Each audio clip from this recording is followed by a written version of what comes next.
Live from the 607, it's the Ocho Duro Parlay Hour, where we're talking everything movies, TV, comics, and entertainment.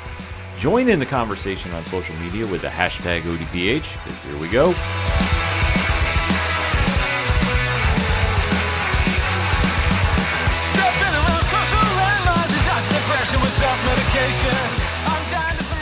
Welcome to an all-new edition of the ODPH podcast. What is happening, everybody? Thank you so much for joining us this week. My name is Ken. Joining me in studio, as always, you know him. He's the co-host. He's the statistician to the stars. His name is Padawan J. Let me talk to you. And boy, we have a lot to talk about in the land of movies, TV, comics, and more. You are tuned in to the entertainment edition of the ODPH, and we definitely like to interact with you. So, Pat, where should everybody go after the show? ODPHpodcast.com. Social media links, TeePublic store link, blog section, Classifieds, which has great friends of the show, such as 3FM Podcast, Dragon Master Games, Nerd Initiative, and many more. A directory. Pat, how many providers are we on? 935,285. And who's your source? Trust me, bro. So that being said, wherever you listen to the ODPH on, we always thank you for that, and also recommend you leave us a review, recommendation, whatever you want to do to let us know how we're doing, and that definitely helps boost the algorithm of the show. Last but certainly not least, at the website, we have a fantastic music section, which showcases such musicians as Brian Wolf and the Howlers, Second Suitor, Tom Jolu, Floodlands, and Shout Out the Robots. All amazing musicians that you definitely need to go check out, as some of them are on tour right now or about ready to. Hey. So definitely stay tuned for that. And if it's anything else, it's the ODPH. You can find it at odphpodcast.com. And if you're using hashtags, why not use the hashtag ODPHpod? Kicking off this very Marvel-centric episode, we had a trailer come out. We did. As the MCU is ramping back up this week to take over movie theaters and pop culture once again. It is not the one that is debuting this week. We will be talking about that a little later in the show, but we're talking about the next one after that, and that is Thunderbolts. So the criminals turned heroes in the MCU, as in the comics universe, are making their leap to the big screen. And we were given a new trailer during the Super Bowl this past week. We were. So we're definitely going to be highlighting what is going on with Sebastian Stan playing Bucky Barnes, Florence Pugh playing Yelena, David Harbour playing the Red Guardian, Wyatt Russell playing U.S. Agent, and many, many more, as the group of criminals slash, I guess you could say, anti-heroes, I hate saying that term, but it is what it is, are about to make their leap on the big screen, and we got a little more clarification about what's going on with this new trailer. So that being said, if you're new to the ODPH, thank you again for checking us out. What we like to do is give you a spoiler-free statement before we deep dive into what we're going to be talking about. So that said, if you haven't seen what we're going to be discussing, we're not going to ruin anything for you. We give you a countdown to jump out after we give you our spoiler-free thoughts. Then you have to make a choice. Are you going to stay or are you going to go? If you want to stay, you're going to hear deep dives. You're going to hear theories. You're going to hear speculation. You're going to hear everything that could possibly ruin it for you, because we're really breaking this whole trailer down. If you decide to opt out, that's completely cool. We put the timestamp in the episode, so watch the trailer, then jump back in, catch up on the conversation, then hit us up on social media. Boom, it's that easy. So that being said, Pad, give me your spoiler-free statement concerning Thunderbolts' big game trailer. Thought it was good. You know, it wasn't anything necessarily that, like, blew me over the moon. Like, oh my God, this is the greatest trailer I've ever seen. But for what it was, you know, it was good. You know, it gave me a little teaser and taste of what the film's going to be like. You know, it's something a little bit different than what we've seen in the MCU, which isn't necessarily a bad thing. I definitely got Suicide Squad vibes off of that. And I'm not saying that, like, oh, they're trying to copy James Gunn and the Suicide Squad, but it definitely feels inspired by that same kind of idea, which isn't a bad thing. You know, I enjoy the hell out of that. So anytime I can get that sort of concept in a franchise I love, I mean, hell, if there a way to do it with the Bond franchise, I'd love to see the Bond franchise do it. I mean, can you imagine some of those villains trying to interact and cooperate with each other? That'd be amazing. It'd be incredible. But no, it was good. It was fun. You know, it was nice to see some of those characters back, especially after what we felt like was a short run for some of them. You know, and to see them all kind of unite together because, hey, as they alluded to, you know, in the trailer, and I don't feel this is a spoiler because, hey, it's been a number of years since we've seen the Avengers. The Avengers aren't coming around anytime soon. You know, to see how things are progressing and how the world outside of kind of our circle of heroes, I guess you could say, with like the main MCU heroes, it's interesting, and it's nice to see just how the world is processing this whole thing. This trailer gave clarification. Mm-hmm. That's probably the easiest way I could describe it. It does carry, like you touched upon, the Suicide Squad themes. Yep. Because you have criminals that are trying to be heroes. Yep. Albeit, though, it's very different in execution. Yeah. Because of how extreme the Suicide Squad goes in comparison to the Thunderbolts, because it's a very tricky legacy at Marvel Comics. Mm-hmm. Ever since they debuted with Kurt Busiek and Mark Bagley's fantastic run and the different variations of the team throughout that point, it's really going to be a blend of a lot of those comic storylines, albeit, though, not following the comics to the letter. Mm-hmm. And I think that that's going to be a little tricky thing to pull off because there's so many popular characters here that when you see this unfold, and you have an idea, obviously, who the big bad is of this film, Right. how this is going to play out is going to be extremely interesting because it doesn't match up on paper. And much like Captain America Brave New World, which we'll touch upon a little later, you have regular humans going against augmented and powered up heroes. Mm-hmm. How do they match up? How does that play out? I mean, it's a real question mark to see how it does, because in both cases you're looking at extreme odds and the heroes aren't supposed to win here. I mean, it's kind of the point that Hawkeye. I almost combined Bucky and Hawkeye there. It's the point Hawkeye brought up in Age of Ultron that they're like, at the moment when, Wanda was like, oh, I don't know if I can do this. He's like, hey, look, I'm a dude running around with a bow and arrow, and I still make it work. Yeah. And the same thing can be said here. The same vibe could definitely be had here. I mean, I would have loved, though, knowing the history of the Thunderbolts, if Jeremy Renner had been in this movie. Oh, that'd be great. Hawkeye, if you haven't done the deep dive into this series, I'm going to recommend it on the comics. Like the Kurt Busiek, Mark Bagley run is absolutely phenomenal. And you see where that goes, especially with Hawkeye's involvement. It's something special, folks. Really, go take the dive at the comic shops or on Marvel Unlimited and do yourself a favor, check it out. But for what we get here, it definitely gave a little more clarification on where we go. And I've got some theories on it. So, Pat, that being said, we got to talk some spoilers. So in 3, 2, 1... let's really break it down. Like I said, trailer was good. It gave me a little bit of a vibe. I know the characters, but I didn't quite know, all right, what's the deal? Why are they all coming together? I think up until this point, that was kind of left ambiguous in the previous teaser trailers and official trailers, that what they were doing, we didn't quite know. It just kind of, hey, they ended up together for why? Reasons. But we kind of got a little bit of the indication of what's going on here. And we got a little bit of a tease as to, what's exactly brought them together for the sole purpose of like, hey, we need your help. The Avengers aren't coming around anytime soon, and we got some stuff we need to take care of. So it's good. I enjoyed it. I'm excited to see the movie.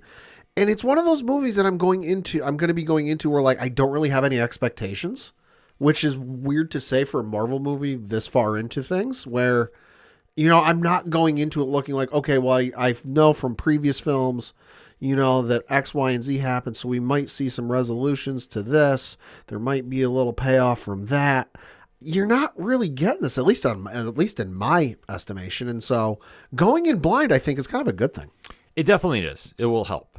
And I think that's where I kind of differ from you a little bit, because I know this series very well. It was one of my favorites when it came out, and obviously it's gone into many, many different variations over the years. But to see where it's going here, they revealed a lot that we do know that the Sentry, and I should rather emphasize his alter ego, the Void, right, is going to be the big bad of this film. So Louis Pullman, who's going to be playing Bob, is going to be the one that is really causing the strings. Yeah, really causing a cataclysmic event.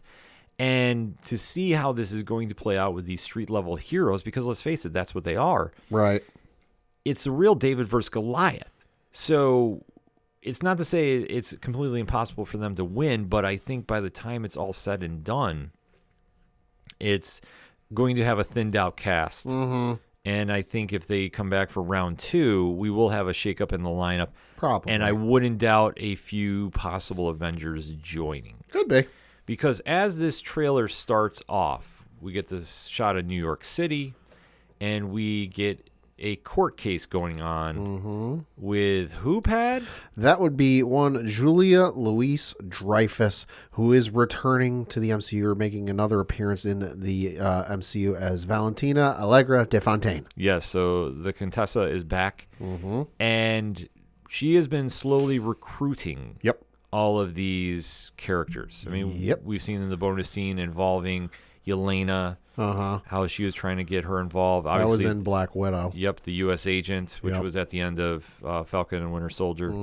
So she's been putting these pieces together. Now, for what, it's been really kind of left vague. We kind of figured or had a hunch at what it would be, but it turns out we were right. Yeah. Or at least to a degree. I think at one point we were saying it was Dark Avengers. Well, it's not quite that level, but that's close. It's close enough because they're teasing that very heavily here because she's addressing the crowd, the group, or the judges. Yeah, or the Senate there. Yeah.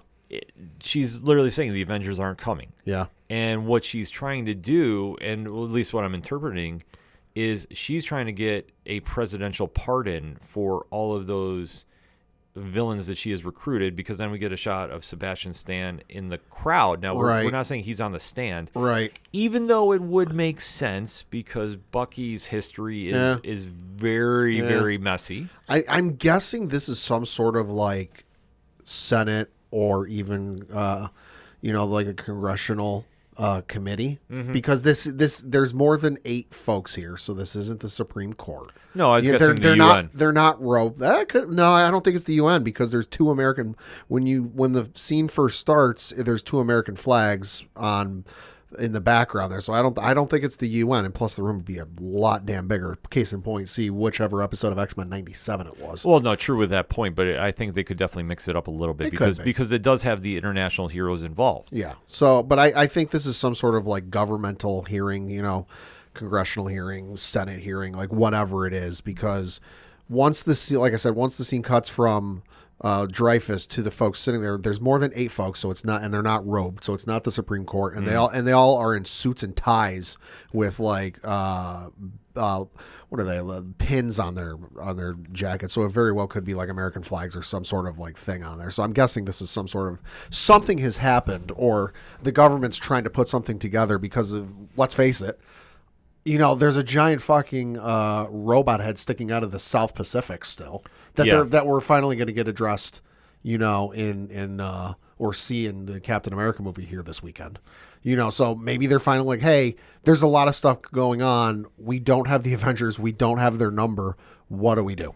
Well, I think especially coming out of the fallout of Secret Invasion, they need to do something in it. Yeah, I forgot about that. Yeah, which a lot of people have, trust me. Yeah. But in this situation, I think for what Julia Dreyfus' character is trying to pull, I mean, she's trying to assemble her own Avengers squad. Yeah. So it is very interesting to see Sebastian Stan's Bucky in the crowd here. Albeit, though, we don't know if he's on the defense or is he just a witness to everything. I'm guessing he's a witness. That something like this, that there's a hearing about, and I'm going off of the theory that like, they're having a hearing about planning something, for having a superhero force in times of need. That, given he was around for the Sokovia Accords and he saw what happened with that, that he might be having a little bit of deja vu, going, this is a bad idea. I might want to sit in on this and see how this goes. Yeah. Because if worst case comes to worst, I got to call some friends. Well, in this situation, too, we do get a shot of New York, and we see the Shroud taking over the city. We do see a gentleman kind of manipulating the clouds, so to speak.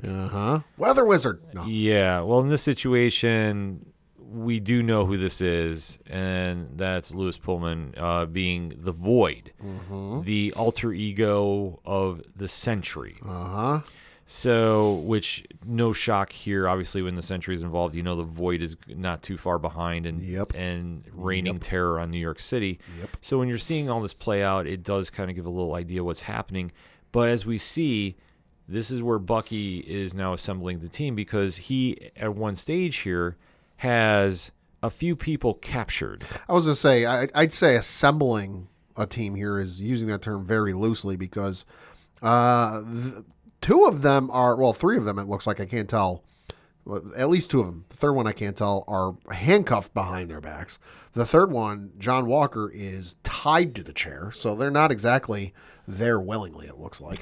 No, definitely not. So he's now in the process of recruiting his team, Red Guardian, Yep. Yelena, a.k.a. the new Black Widow, Yep. U.S. Agent, and Ghost. Uh-huh. So from Ant-Man and Wasp fame. Yeah. So to see Ant-Man and Wasp getting referenced again still in this day and age, it blows my mind. We had three movies like that, but still here we are. So we do get the shot of this as they're forming this team together. Mm-hmm. And Bucky's literally saying, "You're going to help me stop this." And everybody is like, "What? Why? Wait, us?" Yeah. He's like, "Yeah, why? You got someplace to be?" Well, you have to think about how he's breaking this down, maybe with the exception of Ghost. But you have to think about the connection he had, obviously, with Natasha. I mean, in the comics, it's always been there. I don't think they really scratched the surface of that. Sure. In other than Captain America: Winter Soldier. But Yelena, there's a connection with. Yeah. Obviously, U.S. Agent, there's a connection with. Guardian, you have to figure. Guardian. Yeah, so... Well, and plus, too, you got to figure, okay, why is he calling these folks? Well, I mean, you just run through the roster of the Avengers. Mm-hmm. Banner, probably going to be busy or they can't get a hold of him. Okay, Thor, off-world. You run through Cap, obviously, not... And when I say Cap, I'm talking Steve. Mm-hmm. Obviously not showing up. He's old. Sam... Probably busy. Probably there'll be something because you got to figure he's the first call he would make. There's going to be something in the movie as to why Sam's not there, other than hey, he's got a movie coming in 6 months. Oh, it's probably ramifications from it. Yeah, it could. It could be. But then you got to run through Strange. Okay, do you really expect Bucky Barnes to have Doctor Strange's phone number? Like, I don't, so again, busy, off-world, other dimension, can't reach him.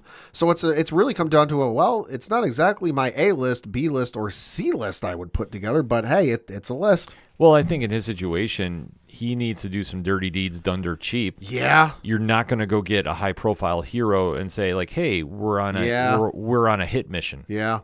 So I need you to come with me. You can't ask where we're going, why we're going there, or what we're going to do. Right.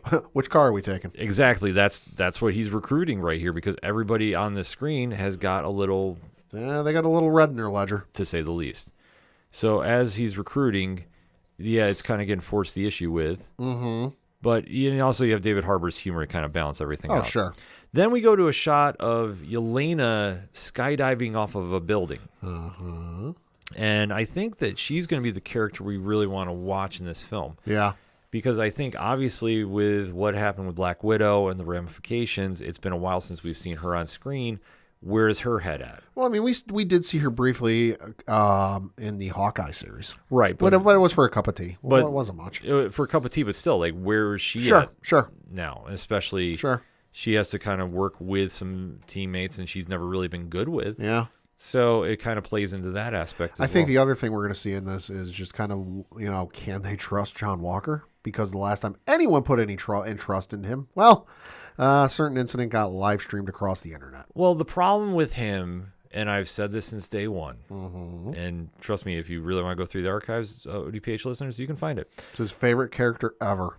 The problem with John Walker is he's a government puppet. True. True. How they've done him on this show. Well, he was.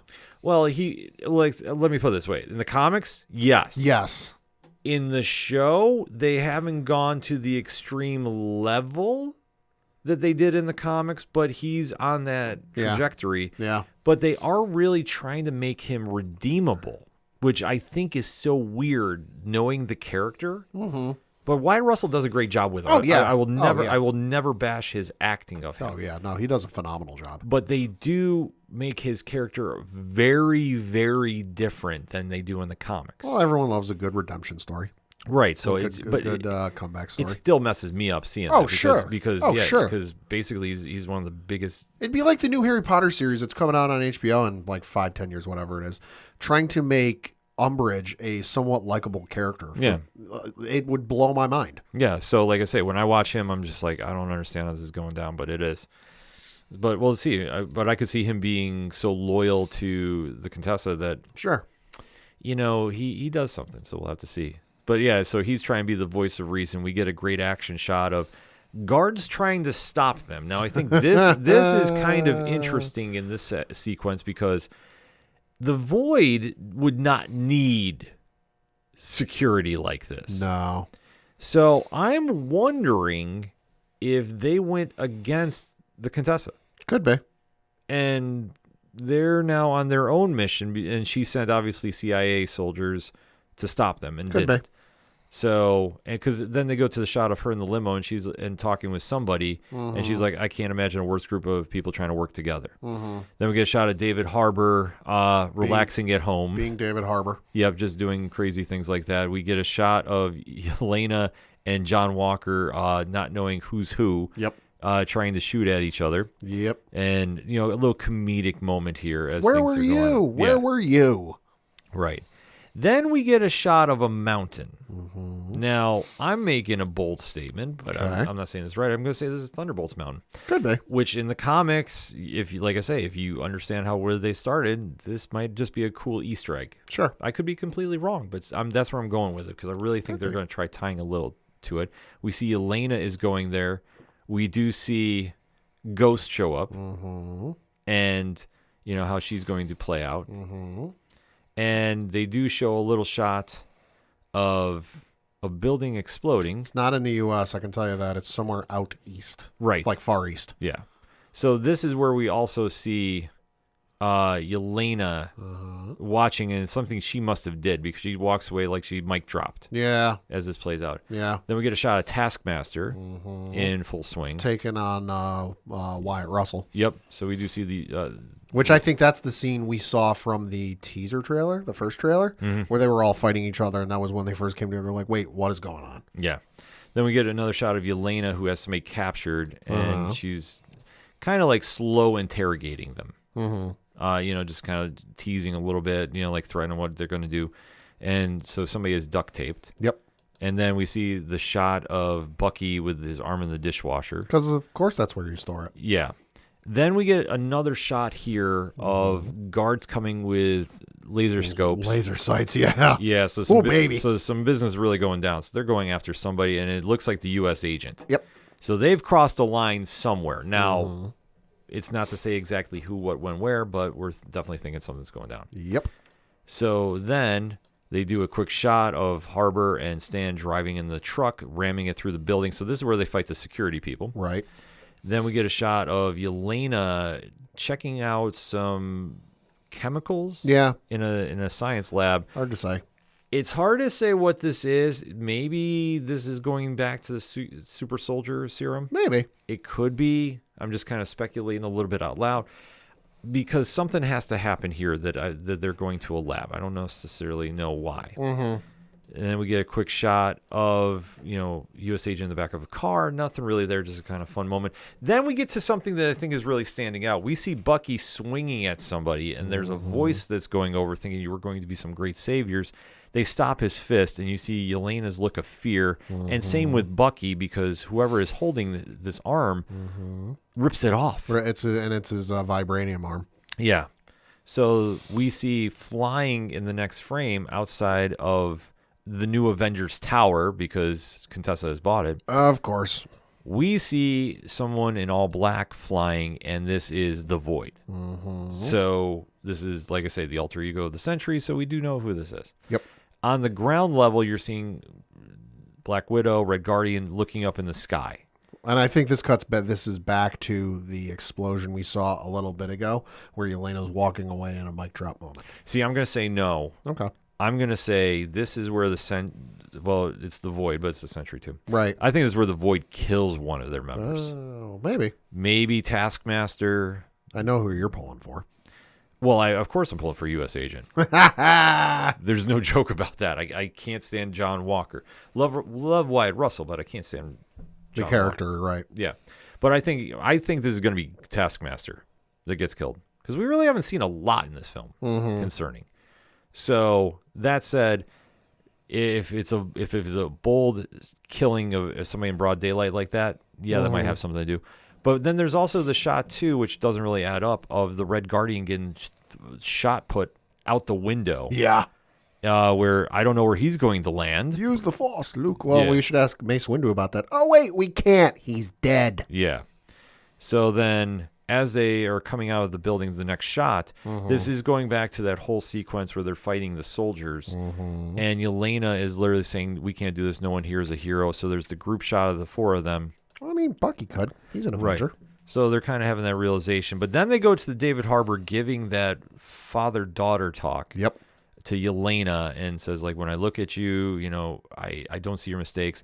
They also go back to a quick shot of U.S. agent who's looking at an article. He's going through some shit. The title of the article is "Fall of a Hero: The John Walker Story." Oh yeah, completely, because it's a fall from grace. I mean, that's it's one thing I will say they did right with the character. Yep. Because when he screws up, I mean, he screws up bad in the comics. He screws up real bad.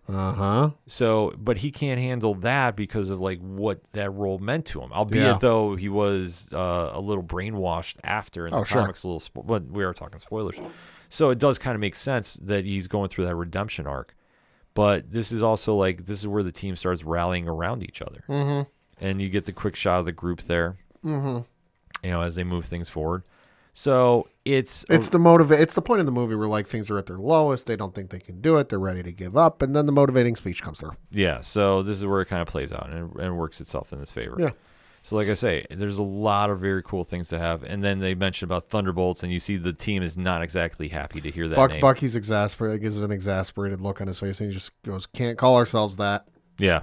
So then they go to a quick action shot. We do see Ghost hitting somebody finally. So that's kind of a cool moment. I'm going to go out on a limb, and when the movie actually comes out, Harbour isn't going to say we're the Thunderbolts, because it makes no sense for him to say, oh, we're the Thunderbolts, at least from what we know right now. It makes no sense for Bucky to turn around and go, can't call ourselves that. I'm willing to bet in the movie he's going to say we're the Avengers. Yeah. And that's because the look on Bucky's face plus what Harbour said, 1 and 1 is not equaling 2. And I'm just thinking, and we know Marvel loves to do this where they show things in the trailer and it ends up not being the case. Case in point, Hulk fighting in Wakanda in Infinity War. That's my guess though, is for whatever reason they've decided to like take out the fact he says Avengers and says Thunderbolts. Well, that would be a Red Guardian move too. Sure. To say it. But I think that's what Contessa was trying to sell to the congressional hearing. Sure. We do need Avengers. Like, they're not coming, so I need to assemble a team. So here we are. So I think that makes a lot more sense. But it could also be the rallying cry later that if they do kill off Red Guardian, then they honor the team name by calling him that. Yeah, that could be. So then we get a group shot of everybody going in the elevator up to confront Contessa, and then it's the shot. Like I said, kind of goes a little back and forth. It's bouncing a lot between the movie. Yeah, so we do see the one scenario in the lab where they free the Sentry. Yep. So I think that maybe that was the initial mission that they were put on. Could be. But didn't realize what they unleashed. Yep. And then we do see the shot of the car getting flipped over. That we saw from the first trailer. Yep. So we've seen this a little bit before. So they're going through the lineup of everybody. And then we get the shot of the Void taking out a helicopter. We see the Winter Soldiers going and stopping the army onslaught that's coming.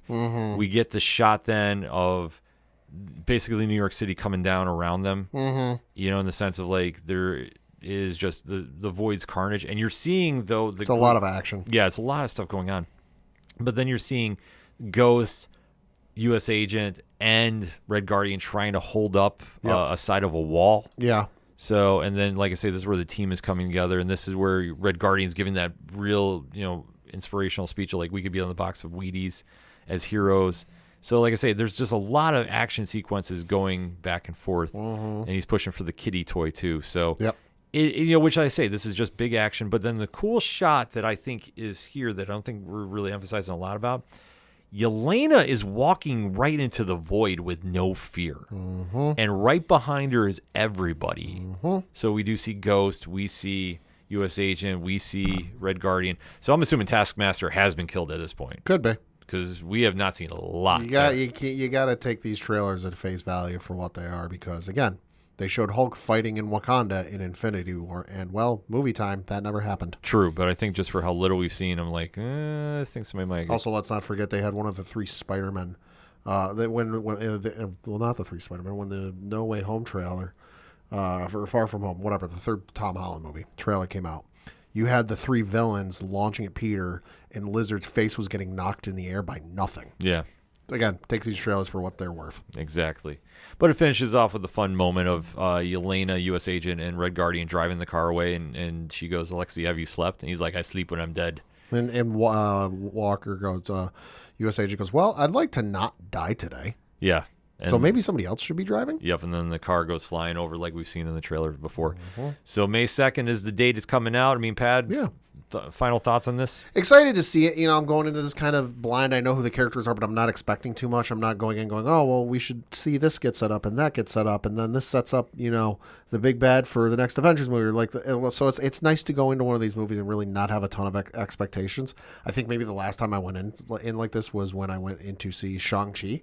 Like, I wasn't going in expecting too much. I knew it was going to be a little bit of kung fu, a little bit of action, and I ended up loving the movie. So I'm hoping I get similar results with this. I'm just hoping I don't see Ben Reilly. Well, now I want to see it. This is 2/3 of my I was actually prompted because of a Marvel teaser that came out this week, which we're going to talk about in one shots, about Gwen Stacy being involved too. Oh, geez. I'm like, that's my four horsemen of doom right there, and not in the good sense. So the fact, though, this trailer did establish what this team is doing, and they've teased it enough that it's either the mission they're trying to stop the Sentry or free the Sentry. I don't know exactly which one. And they're really trying to give it a lot of heart, much like the Guardians of the Galaxy playbook, which it can work here, but I think by the time it's all said and done, we're losing at least 2 cast members. Because I think it has to. You have to have that Phil Coulson moment to really inspire this team to get their stuff together. So it is looking fun, though. The action looks on point from what we've seen, and I'm very curious to see how they pull this off because there's a lot of moving parts involved with this, especially this is the last time we're in the normal time frame of the MCU because you remember Fantastic Four First Steps, alternate universe. Right. Then we come back home, so we have to really see how this is going to shape up because obviously the next phase of the MCU is in full effect, and there's going to be a lot of fans talking about this one after it comes out. In the meantime, though, hit us up on that hashtag ODPHpod. What is your takeaways from the Marvel Studios Thunderbolts big game trailer? Let's talk about it, shall we? But we're going to get a quick breakout. We'll be right back. You ever wondered what comics Mark from Vale is into? What Zach from Left Behind's favorite MCU movies are? Well, Metalcore Nerds is the show for you. My name is Sean Mott, and here at Metalcore Nerds, we cover the latest things in pop culture, whether it be Star Wars, Marvel, DC, AEW, and everything else in between. You can listen to the show every Monday on Adobe Howl at 7 p.m. Eastern, or find it anywhere you find podcasts after it debuts on the radio station. The content you are listening to is part of the Nerd Initiative Podcast Network. For more info about the home of pop culture positivity, be sure to check out nerdinitiative.com. Coming back for another segment on this edition of the ODPH podcast, and we have to recap a show that really has been flying by. Good Lord have mercy. On Disney+. Hey. The latest addition to the Marvel animation family has really been making a lot of noise, and I think one aspect that's really taken us really by storm is the amount of volume of episodes they're dropping at once. I love the series. Fantastic. But 3 episodes a week is killing me. It's a lot. Hey. I don't know if this is a good or bad plan because you can either be a fan of like the Netflix drop everything at once. Sure. But the 3 at once, I don't know. I mean, it works great for a premiere. But it works great for a premiere. I'm all right with 2 for the episode premiere, but when you start doing 3 consistently, I'm starting to get the vibe. You just want to get it out there and you want to get it over with because you don't think it's that good. Yeah, like there's just a lot to this because as the pace they're going, they're going to be wrapped up next week. And it's crazy to think that we've only literally had, 3-4 weeks of this show? 3 weeks. Yeah. This is the 3rd week. The first 2 for those who can't figure it out, we're talking about Your Friendly Neighborhood Spider-Man, the first season of the animated series on Disney+. But yeah, you had the 2-episode premiere on January 29th. Following week was the episodes 3, 4, and 5, all on February 5th. This week was episodes 6, 7, and 8 on February 12th. And then you've got episodes 9 and 10, so that's the penultimate and the season finale, releasing next week on February 19th. So this show will have literally premiered and finished in less than a month. Yeah. So which is bizarre. Yeah, it's just crazy to think about. Because I would have much rather they gone the what if method. Sure. Release 1 a day. Yeah. If you're going to do that, that makes more sense. Sure. Because this is a lot to digest, especially with, You have movies coming out. You have Movies trailers coming coming out. Invincible came back. Yeah, like you have some you have a real good competition in Invincible, which I know we've had some people message and see when we're going to be covering that. We're going to take Invincible when the season is completely done, and then Go from there. Yeah, we can give you a full recap on that point. But I think for right now, I mean, this is really tricky territory, but it's been pulling off, and especially the one thing that I think jumps out is they've been doing things in a new light. Yeah. And this is not your traditional Spider-Man story. They've been really trying to implement a lot of the Ultimates Spider-Man themes with a lot more of just deep dive Easter eggs. That's the easiest way I could describe it. So we are going to be recapping for this episodes 3 through 5. Yes, 3, 4, and 5. Yeah, so much like we did the last segment, spoiler-free statement, countdown, and then we go deep dive. And so, Pad, give me your spoiler-free statement on episodes 3 and 5 of Your Friendly Neighborhood Spider-Man from Marvel Animation Disney+. Good episodes. I like the building they're doing. It's a different take, but I like the old school feel to it with the animation. It's old in look, but it's obviously animated with, modern technology. I'm going to maintain, I love the theme song. When you talk Spider-Man theme song, movie, television, you could do a top 10 list for those things. But I love the theme song. I love the way they're going about this, and it feels familiar, but not at the same time. Where, like you said, they're pulling from different elements of different, iterations we've seen over the years, from comics, from animated series, from live action series.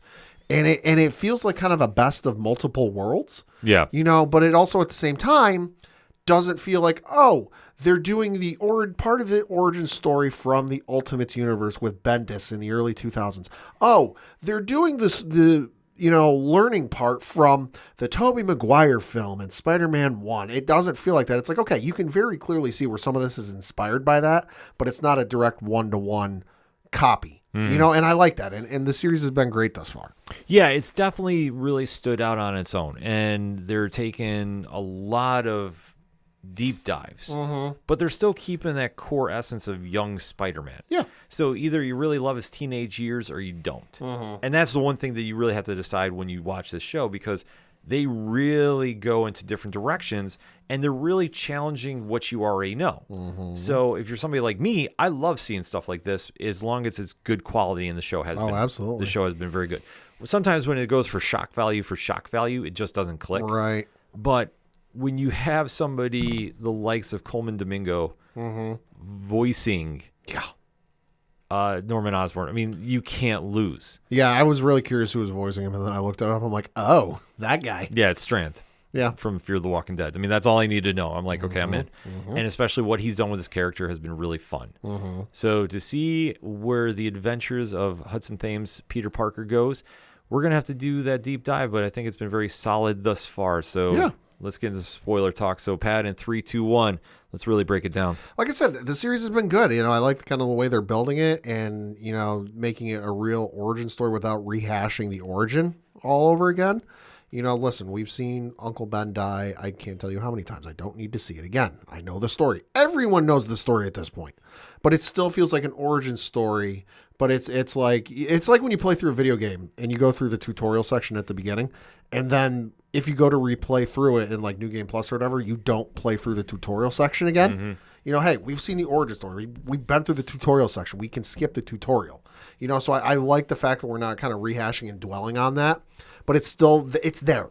Because that's a part of the Spider-Man mythos. It's a part of his character. It's a part of everything he is what happened and what the pull from that.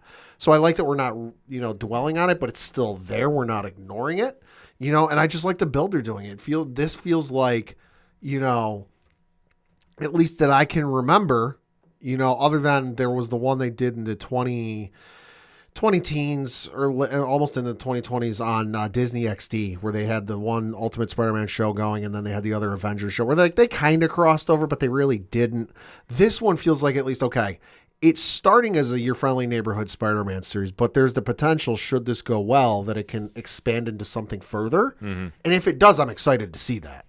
Yeah, I am too. Like, I think this one is really taking some hold and really giving a fresh take on the mythos, which I think they've nailed the points. I think they've really gone out of their way to emphasize about Lonnie Lincoln's character and making it very redeeming. Yeah, which is wild. Yeah, it's crazy to think about, but I love how they're doing that. The Norman dynamic, I think, has been real fun, and I think just a lot of the Easter eggs of Marvel they're sprinkling through there, I think, has been really, really fun to watch play out. And especially like when we start talking about Secret Identity Crisis, this is where we had the run-in that Norman has now figured out that he is Spider-Man. And we see the Peter's trying to deny it, but Norman is not hearing it. I mean, I think a lot of people forget or don't know, Norman's not an idiot. Norman's a genius. I'm not saying he's Reed Richards or Tony Stark level smart, but he's up there.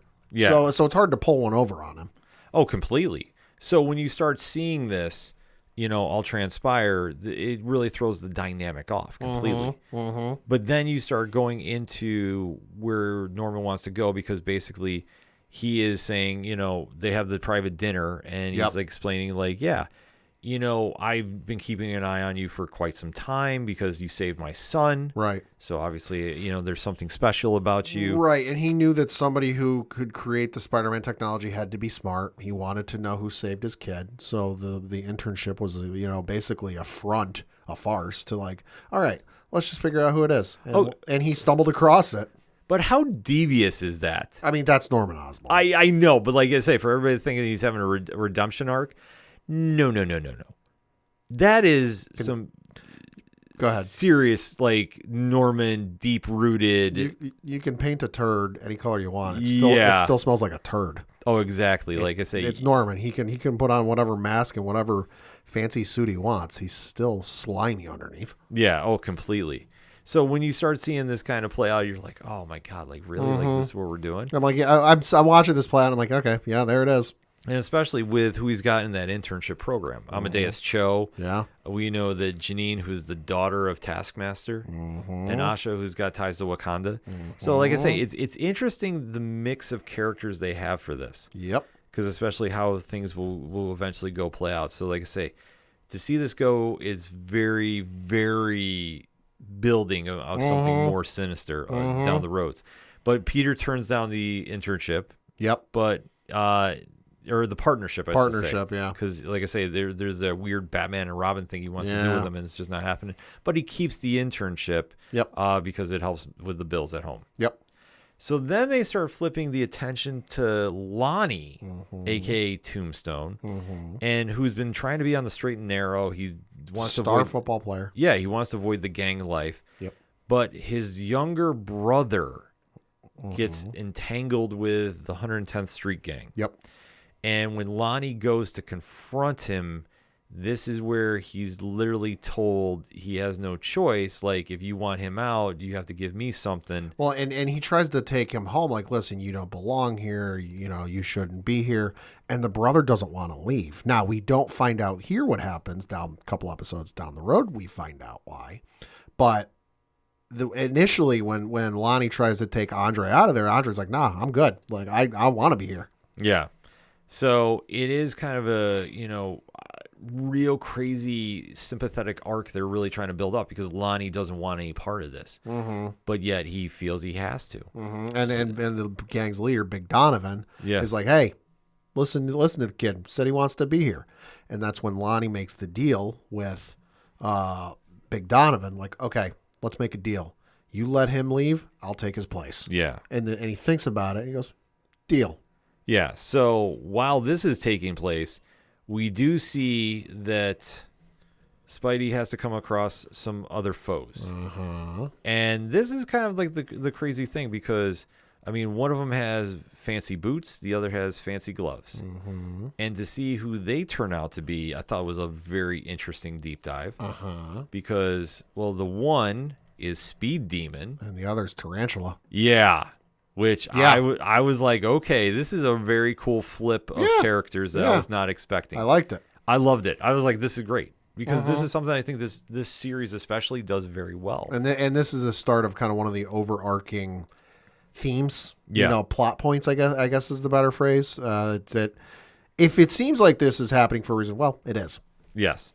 So they wind up getting into a little, friendly Scuffle. neighborhood nonsense. Yeah. But this is also where Peter winds up, taking him on, but their stuff is overtaking him. But albeit though, he does get an assist in a very creepy manner. And Pat, who's the assist from? Norman. Yeah. Who is doing, like, just recently in the Superman story, Lex Luthor's in Superman's ear. So it's like, it reminded me of that way too much. Yeah. But due to the assist, Peter wins. Yep. But then he notices a certain logo. The Infinity logo. Yeah, which I don't know how you want to break that down. But I was like, we found out who it is later. Yeah, but I was like, okay. But then Peter's like, okay, well, we've gotten this far. Here we are. Hey, listen, you know what? I was wrong. You helped me out, and it didn't go sideways. So why don't we try this out? Yeah. So that is literally how episode 3 plays out, which is Secret Identity Crisis. Yep. Moving to hitting it the big time, or hitting the big time, I should say. So they come right out and address the Avengers. Yeah, we expand the world of this universe a lot. Yeah. Sokovia Accords. Yes. That happened. Yeah. Much in the same way as the movie. Peter wasn't there.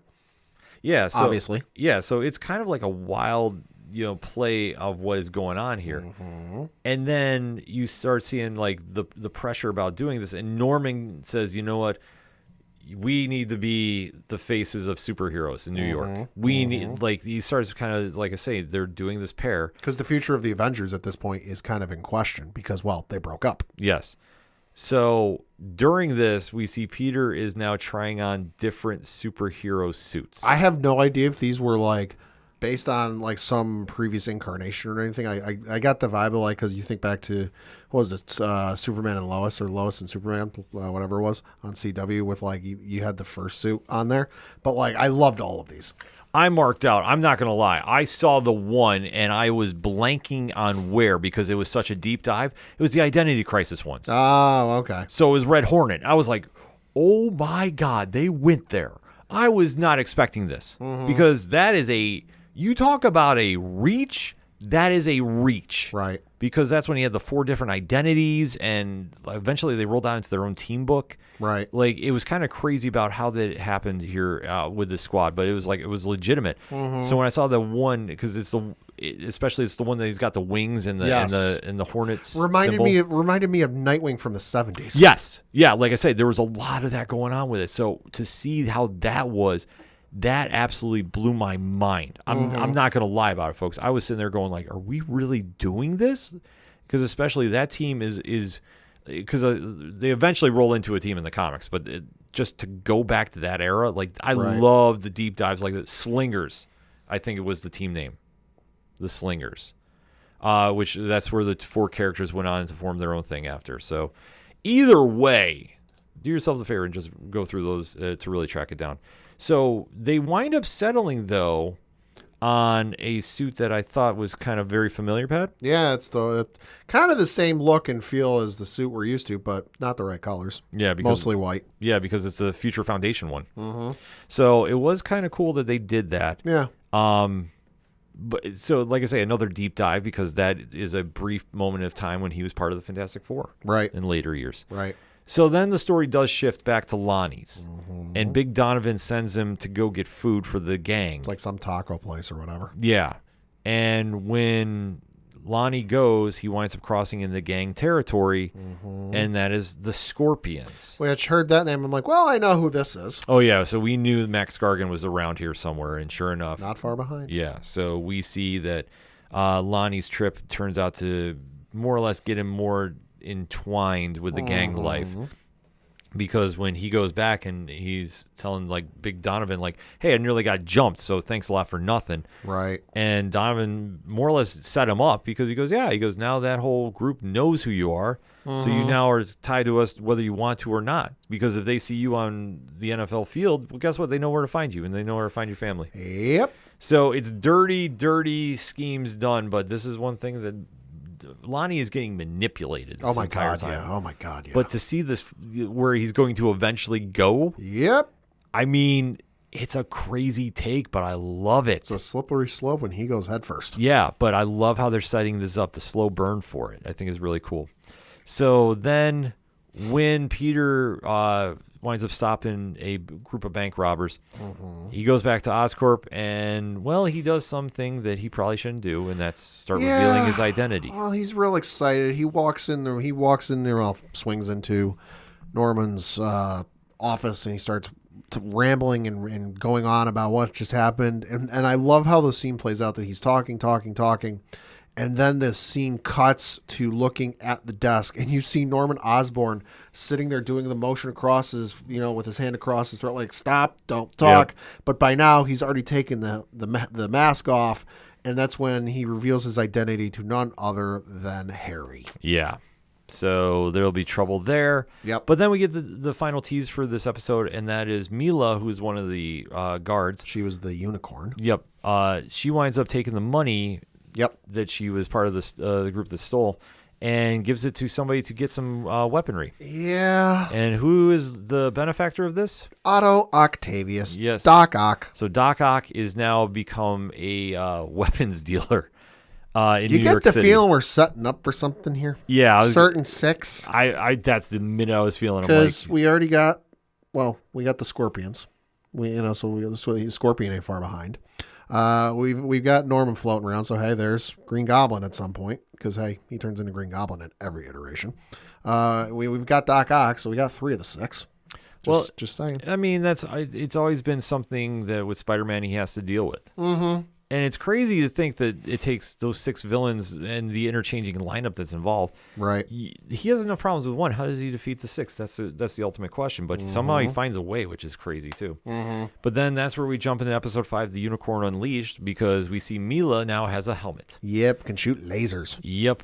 So, and it's also very good about anticipating her opponent. Yep. And what they're going to do. So almost like a Taskmaster thing going on. So while this is playing, it's Otto feeding into his own ego as well. Oh, of course. Because now he thinks he's going to be a made man. Yep. And by selling, his technology, he's making millions. So this is now causing a little rift amongst the community. And Norman is not exactly too happy about this. So he's making some plans to keep an eye on things as they play out.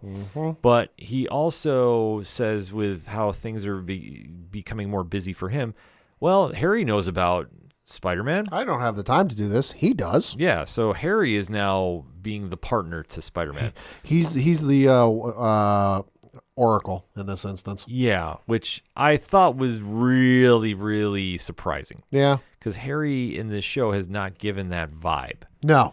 Of he'd be able to handle himself in that kind of situation. So we'll have to kind of see how this plays. But he really is going to be tested as things go on, because this is where Mila shows up and busts her gang out of prison. And Harry is warning Peter, hey, you're going to have to stop this. I can be on your shoulder. And, well, it doesn't exactly go well. Because Mila literally nearly kills him. She starts to kind of lose herself in the fight when the rest of her gang, because she breaks her entire gang out of prison, they're all ready to leave. They're like, hey, listen, we broke out. Nobody's here. Why don't we just book it and go? She's like, no, I got to take care of this. I have to do this. Yeah. And it takes her accomplice, Mikhail, to stop her before things finally get settled. Yeah, because Peter sacrificed himself in front of Mikhail, who we know from the comics is the Rhino. Yep. So, hey, there's number 4 if you're keeping track at home. Yeah, so there's a little honor amongst thieves here, because he understands that Peter sacrificed himself to save him. So he buys some time, and then this is where Mila's like, well, I had to use you as bait. And he's like, yeah, you could have killed me. Yep. And she does not care. Right, so this is not going to happen. But Peter winds up getting them both. And this is where things very turn. Mikhail is not exactly happy for this. Nope. So he's vowing vengeance. Stay tuned. ...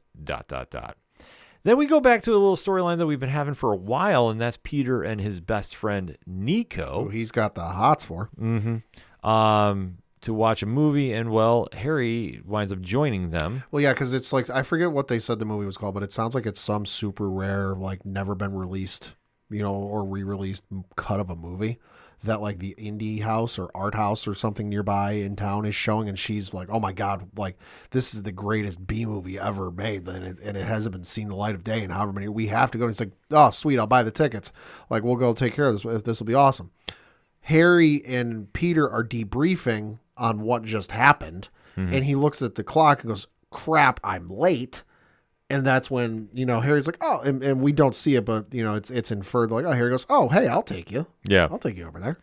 So they're already setting the seeds there for the love triangle, I think, coming, which will be interesting to see how this all plays out. But because Nico right now is very upset about this, but it does, because she's not a fan of Harry. Yeah. And the family. Yeah. So there's a lot of brooding seeds getting planted. So. But where this episode, I think, really hits his home, especially before, bowing out, is we go back to Lonnie. And Lonnie's involvement with the 110th Street Gang. Yep. And he is forced to leave practice. Where he's already on the verge of getting kicked off the team. Yeah. Like, he shows up to practice. Everyone's astounded he's there. And it's like, oh, hey, superstar, finally decided to join us for practice before you got kicked off. Yeah. So he has to leave because there's now going to be a battle between the 110th and the Scorpions. During this, he winds up getting knifed in his arm. Yep. Because he's saving Big Donovan. And who is the one trying to knife him? Mac Gargan. Yeah, so the Scorpion. The Scorpion. So this is going to come into play in later episodes because during this whole deal, he winds up saving Big Donovan. Big Donovan is now respecting Lonnie and really taking him under his wing. He tells Lonnie, like, hey, you ever need anything, we'll take care of it. Yeah. So he goes, I got one request. Stop calling me superstar. Yeah. And he goes, all right, we got another name for you. Tombstone. Yeah. And he's like, I like that. And that's how the episode wraps up. So, like I say, they're building a lot of things here. Yeah. And I like the twist on the dynamic, but I think the one selling point for me, at least, is the tragic fall of Lonnie Lincoln. Yeah. I think this is a very cool setup. Yeah, it is. It's almost like they took part of Flash Thompson's character, Jock, super popular, everybody likes him, and then merged it and kind of flipped it on its head. Yeah. It's a very interesting take, and I like it. Yeah, but I think they really nailed the points they need to. And especially when you can really twist some things around and give a fresh take. And I think if you're a traditional Spider-Man fan, it might not be for you. But then again, it's like for a lot of us growing up when Ultimate Spider-Man #1 came out, we were not exactly sold on it. Because I'll admit, like, it took me a while to get into it, but I'm glad I did. Right. But, at that point, too, is like, I didn't want to hear a new Peter Parker story. But this one, I think the more that you're seeing the quality done and the voice acting, like I say, you're having a lot of high-level stuff going down here. Animation is very classic. Yeah. It reminds me of Steve Ditko Yes. artwork. So I'm Yes. like, I love that era. So I'm good with this. So Yeah, it's just the only thing I don't like with the series is 3 episodes a day or 3 episodes a week for the last 2 weeks. yeah, we're blowing through this. Hey. I don't like that either. I think you got to let it burn. Yeah. You got to let it build up because I think when they do the eventual turn with Tombstone, and it's coming. Oh, yeah. Yeah. I don't think it's going to have that big payoff because it's been rushed, and it's not been And story-wise. that's not to say story-wise it was rushed. It's just release-wise. Yeah, that's throwing everything off. Like the show's been out for 3 weeks. We should be on episode at least 4 right now, maybe 5. Instead, with the way the schedule releases, we're already at the final 2 episodes are coming out next week. Yeah. So the fact that we're almost done is like, it blows my mind this is going down, but yeah. I'm glad we're along for the ride. We're definitely going to be covering every issue as it's coming out, or every episode as it is. So there's a lot to dissect with this. So definitely give us your thoughts, ODPH Society. Hit us up on that hashtag ODPH Pod. What is your thoughts on Your Friendly Neighborhood Spider-Man and episodes 3 and 5? Through 5, I should say. So definitely hit us up. Let us know. We'll be right back. Do you like comic books? What about movies and TV shows? Well, we may be the show for you. We're Hops Geek News, a weekly podcast that discusses comics, movies, and TV shows while featuring a beer of the week. Every week we chat about what we messed up on the week before, and then we dive into what we're reading and watching, as well as some news. We then wrap it up with a geek-themed topic of the week.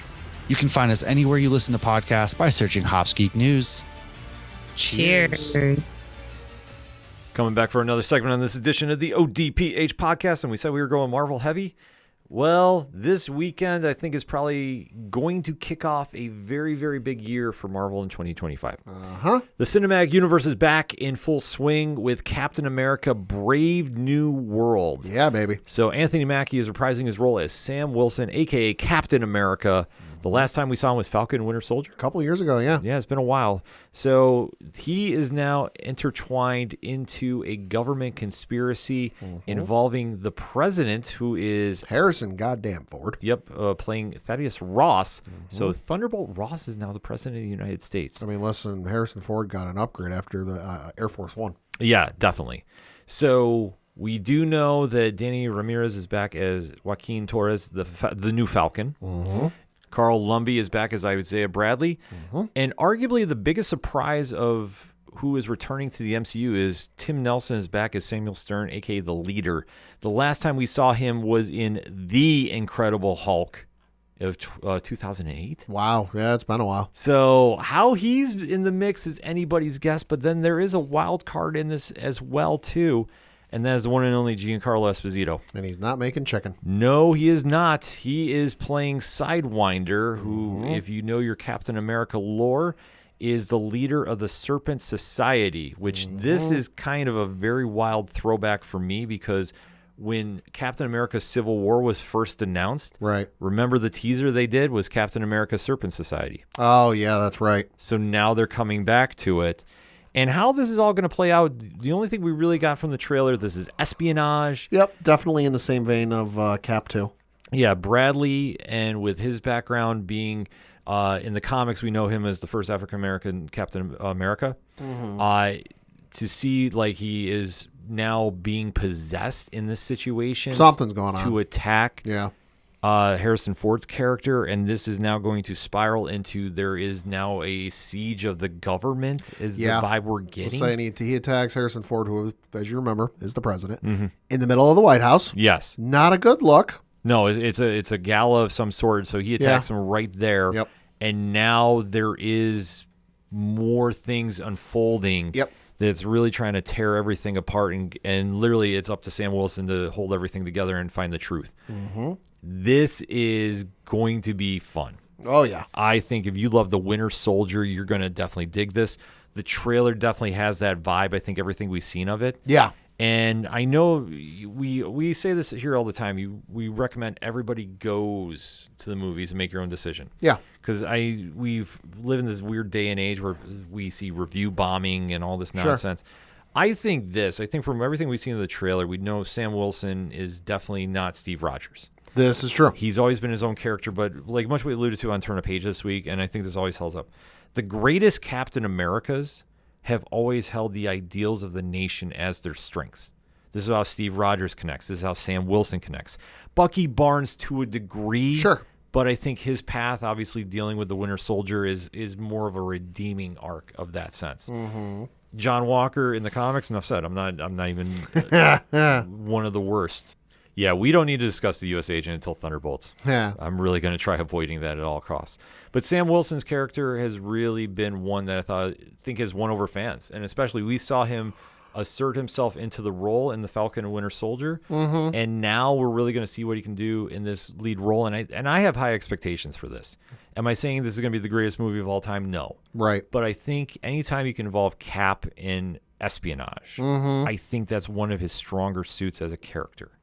I think we've seen that throughout the years with Steve Rogers and now seeing Sam involved in this. Yeah. I think this is why stories like The Winter Soldier works because this brings out a different side of Cap, the behind the scenes. Yep. And really it's the ideals versus the machine, so to speak, like the government manipulations. And this is where I think it shines. Would you not say, Pat? Oh, absolutely.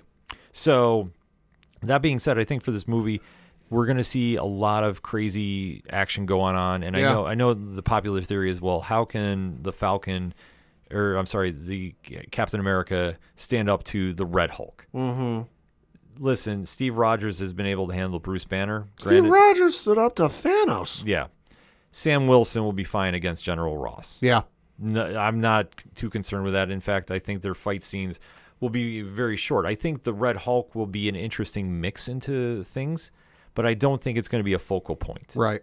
I think this is really going to be Sam's story against Sidewinder. Mm-hmm. And the leader is dynamic. That's the only thing that's throwing me for a loop. Sure.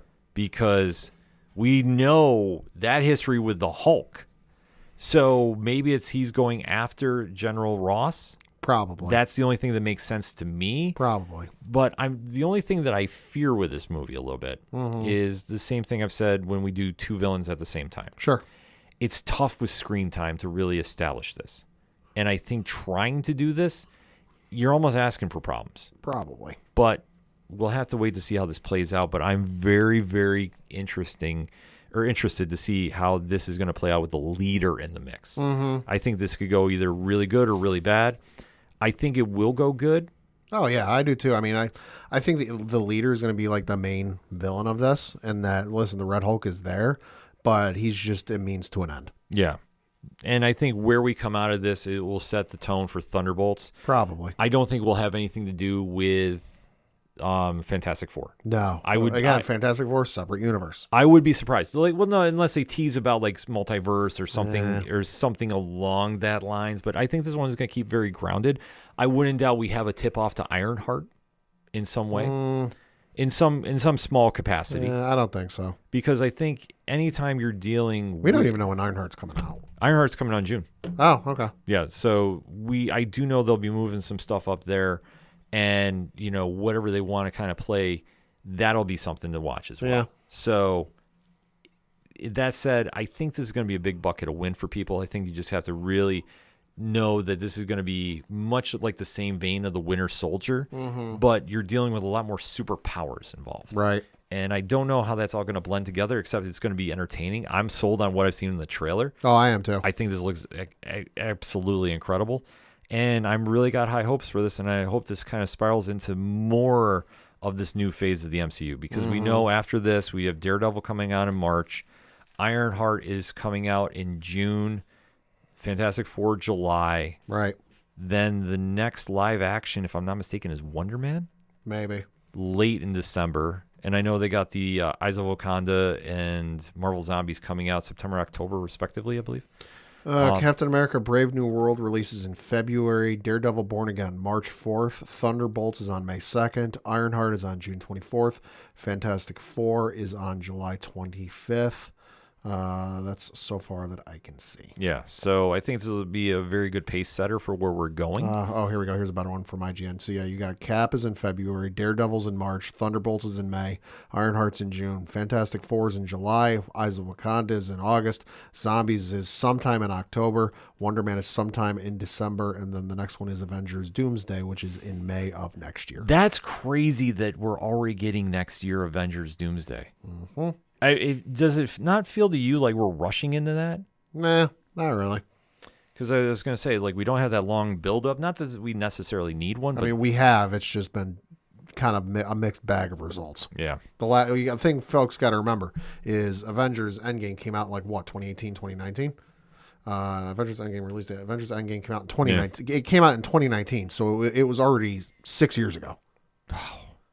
Time is, honestly... Well, 5.5. We're almost at 6. But time is just flying. Yeah, I know. In that circumstance. It's the multiverse, I blame it on. But, no, I think, Pat, final thoughts on this? Anything you want to kind of tie into for what you're expecting? No, any locks and leaps? No, I'm not going to really locks and leaps. I don't know what this is going to lead to. I don't know what it's going to do this or that. Like, I'm kind of going into this almost as blind as I am with Thunderbolts, but not necessarily to the same degree. I'm expecting kind of more of the same for Cap Winter Soldier, which is one of my favorite MCU films. So if I get anything close to that, I'll be very happy. Yeah, I have to agree with you. I'm excited to see what Anthony Mackie's going to do with the role. And like I say, Sam Wilson is always a great character in the comics. I can't wait to see what he does now on the big screen and really exemplify what his version of Captain America is. Because like I say, he represents the ideals, he represents the everyman, and to see that now come into play against all odds, and especially against the Hulk, this is going to be a big bucket of win. I'm actually excited to see Harrison Ford's version. Absolutely. Yeah, because I just need to get Mark Hamill. Yeah, well, I was going to say, you never know what you're going to see. And leap-wise, I'm going to say we're going to see a teaser of some capacity for Latveria. Maybe. That's all I'm gonna say. I'm not saying Doom. I'm just gonna say Latveria will get mentioned. I mean, somewhere. we've already got an in for that, Sokovia. Yeah, but I would wonder if they would rename that Latveria. Oh, I fully guarantee it. That would be something, and we maybe see a foreshadowing of one Victor Von Doom. Either way, it's coming out this weekend, folks. We would definitely want to talk to you, so hit us up on the hashtag ODPH pod. Captain America Brave New World, what is your expectations? Are you excited about it? What do you think is going to happen? What's your locks and leaps we're going to see? Definitely we'll be recapping it next week, so in the meantime, let us know what you're thinking. We're going to take our final break. We'll be right back. Hey, this is Scott Snyder, and you better listen to the ODPH podcast, or I'm coming for you, and Batman is coming for you. Coming back for the final segment on this edition of the ODPH podcast. Pad, what you got? I got just the one thing to talk about. There was a PlayStation State of Play that broadcasted today as we record. Going to go over a couple things that stood out to me. I'm not going to go over everything. You can certainly go on the PlayStation blog, which is blog.playstation.com, or your favorite video game news site for a full rundown of what was announced. Some of the big ones that jumped out to me. No, we didn't get any Bloodborne news. No, we didn't get a GTA 6 trailer. No, we didn't get... I'm trying to think of some of the other ones that were in the chat that were starting to piss me off. No, we didn't get any Kingdom Hearts 4 news, but there were a couple interesting ones that jumped out to me. We do know that there is a Borderlands 4 game coming soon.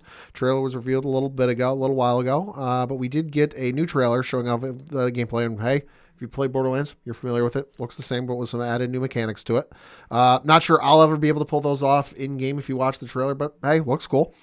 We did find out, though, that the game is launching on September 23rd of this year. Ooh. So I'm a little bit surprised. It was announced not that long ago. It's already basically coming out here in the next, couple of months. So, hey, I'm not going to complain. As much as as much as the third one wasn't as good as 2, I still enjoyed it. So to see where they go with 4, I'm intrigued. It's definitely intriguing. Yeah.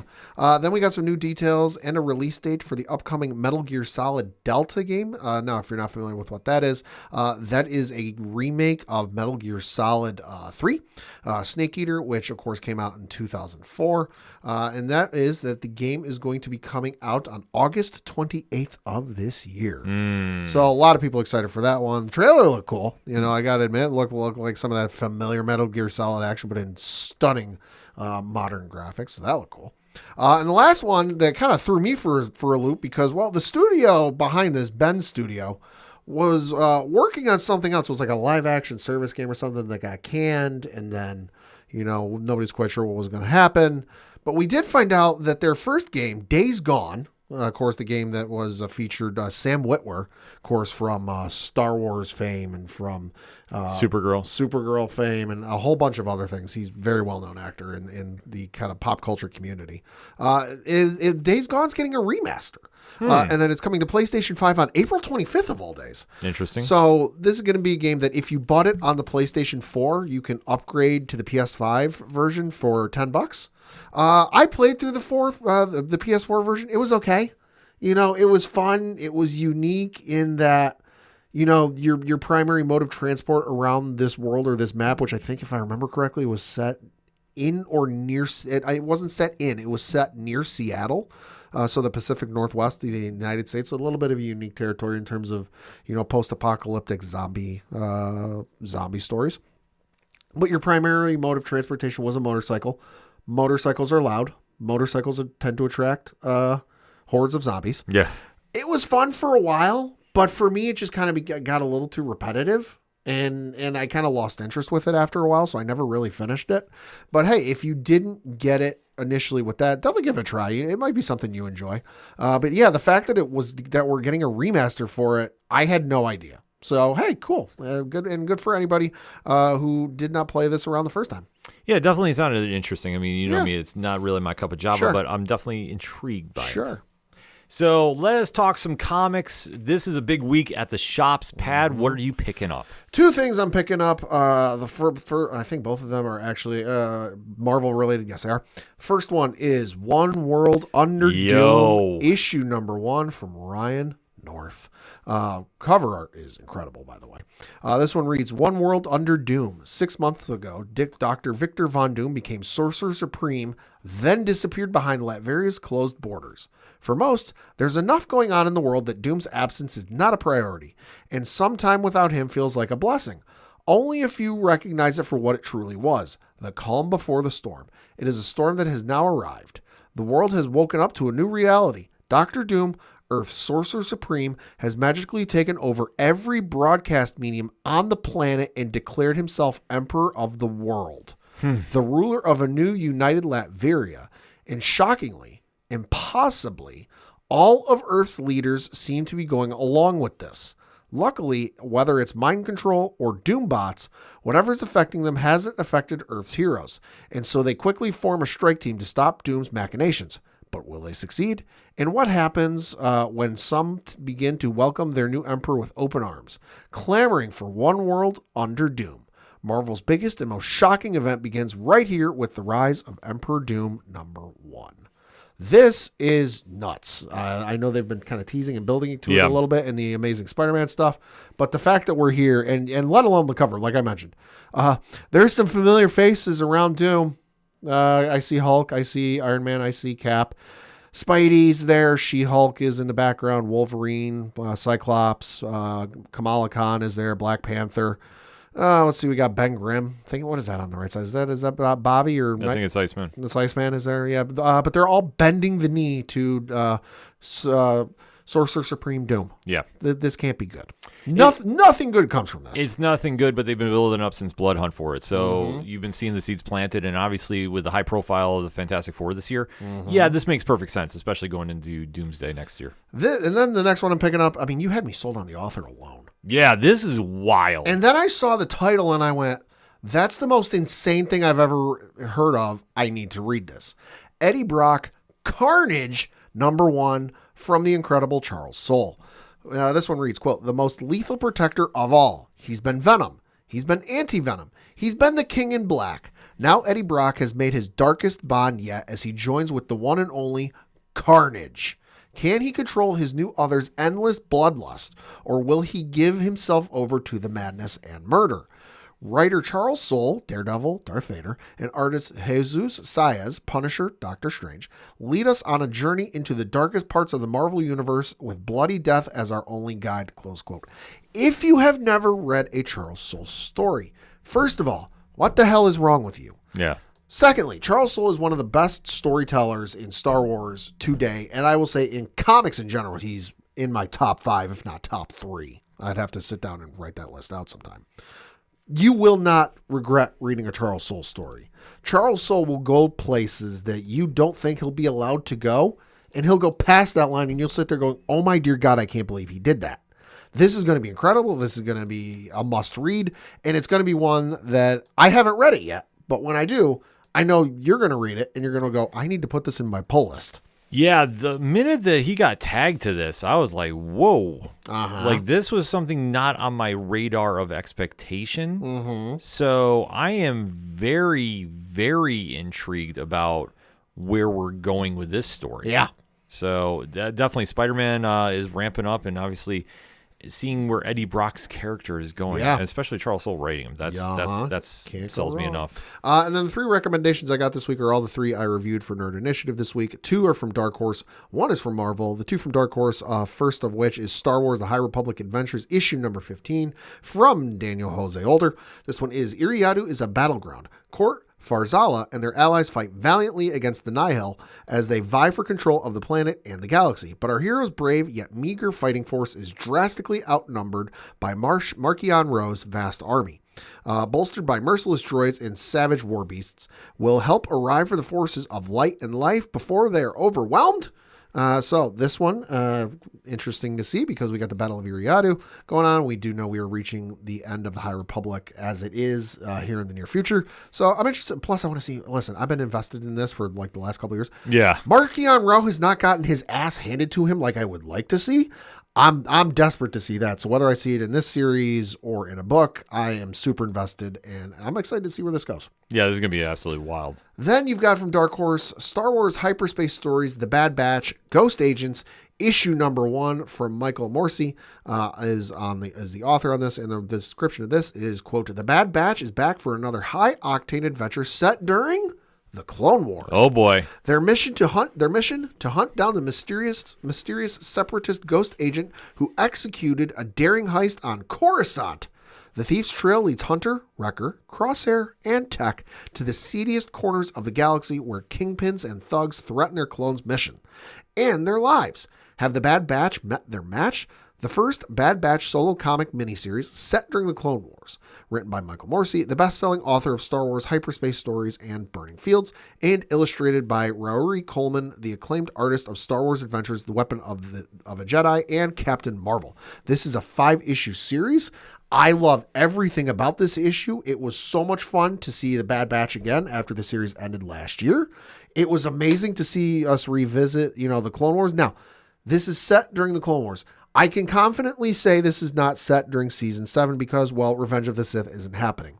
That does leave like 6.5 seasons worth of playroom when this takes place.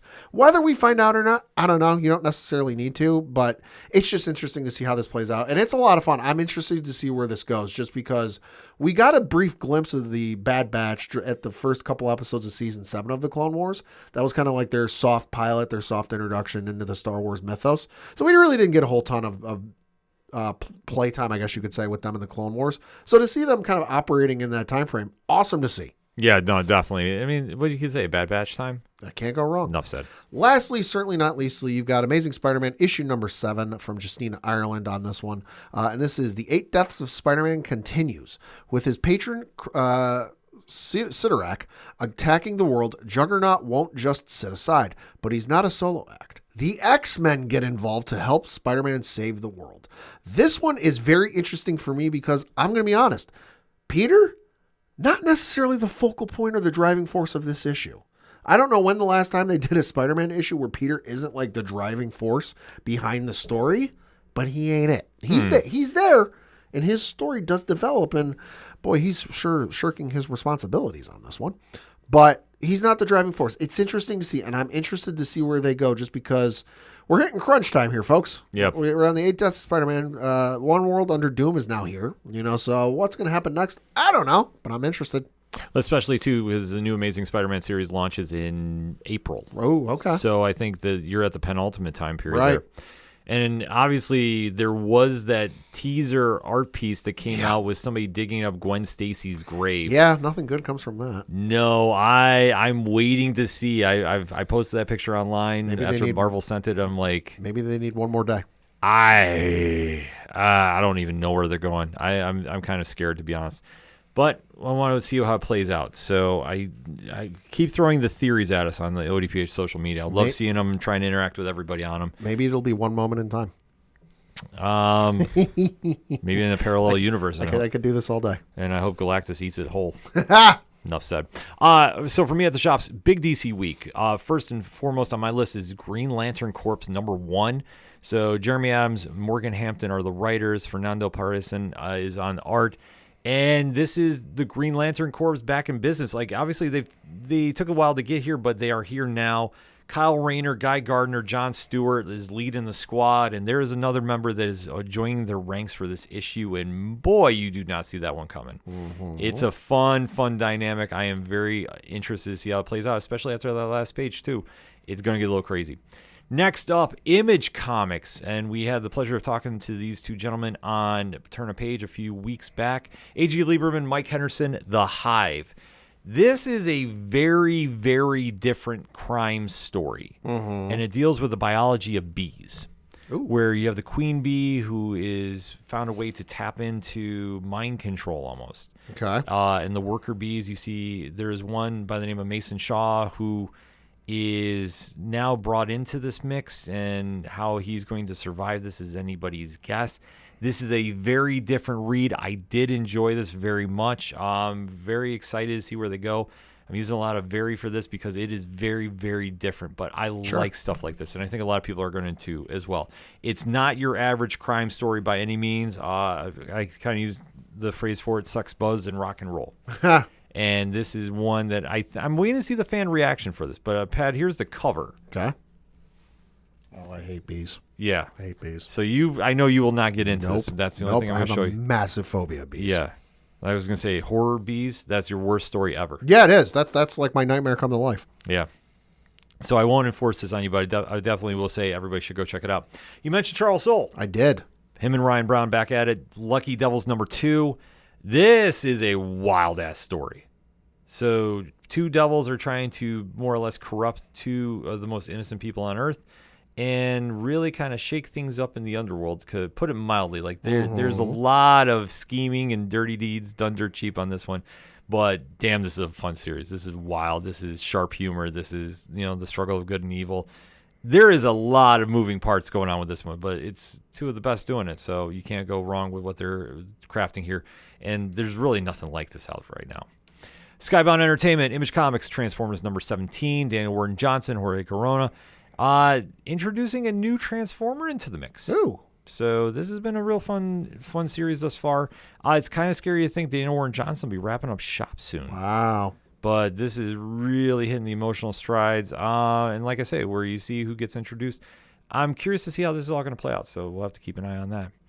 Next up, what can you say about this one? Absolute Batman number 5, Scott Snyder, Nick Dragotta. You can stop there. Yeah. Honestly, this is the penultimate issue of the first arc.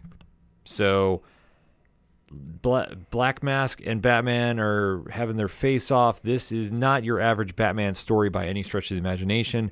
This is wild, but it's damn good. It's every issue they've done so far has been damn near perfect. So if you haven't checked this out, make sure you do. But expect the unexpected. Easiest way I can describe it. Next up, going back to DC and Jeremy Adams, big week. Aquaman number 2. Hey. Okay, what him and John Timms are doing, like, Pat, here's the cover. That cover's dope. Yeah. This is not your average Aquaman story by any stretch of the imagination. Right. And I love what he's doing here. Like, this feels big. Every moment with Arthur Curry feels big. And I think to really establish that with the audience is so drastically needed. I was absolutely enthralled with the series. Like I said, I can't say enough good things about it. Enthralled might not be the great word for it, but god dang, this book is great. And if you want to find out even more picks at the comic shop this week, Nerd Initiative has got your hookup. 40 reviews on site, I believe. Whew. Nobody's doing it like Nerd Initiative. Nobody's doing it like the Bullpen. Seriously, get at me if you think somebody's doing more. I don't know, because I haven't seen it, but I'm just bragging up my team because they put in a lot of work, giving you the best of the best each week. And what can we say? There's nothing like going to the shop a new comic book day, knowing what books you need to go get. Enough said. So, wrapping things up for anything and everything, this is the ODPH. You can find it at odphpodcast.com. That's it for entertainment this week. So, for the one and only Padawan J. Thank you. I'm your host, Ken. Thank you, as always, for listening to the ODPH podcast. We'll see you next time.